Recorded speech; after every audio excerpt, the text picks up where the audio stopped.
Hello বন্ধুরা, welcome to my new blog. চলে এলাম নতুন একটা ভিডিওর সাথে। তো লোকনাথ পুজোর পরের দিনই ছিল কীর্তন কাকার বাড়িতে। তো দেখো এখানে শান্তিনগর থেকে দাদুদেরকে অনেকেই চেনো হয়তো এই দাদুদের। তো এই দাদুদেরকে ডাকা হয়েছিল কীর্তনের জন্য। এরা খুব ভালো কীর্তন করে। আমাদের যত ফ্যামিলি যত বাড়িতে মানে কীর্তন হয় তো এদেরকেই ডাকা হয়। খুব সুন্দর এরা কীর্তন করে সেই কারণে।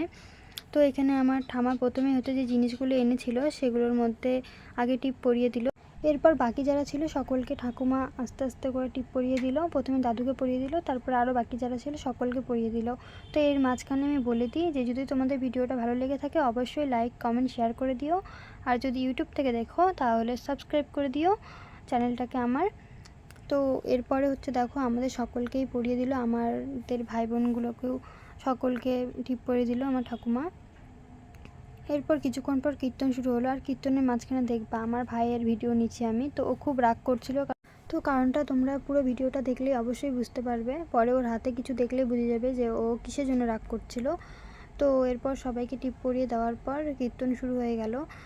তো তোমরা লাস্ট অবধি ভিডিওটা দেখতে থাকো, তোমাদেরও ভালো লাগবে।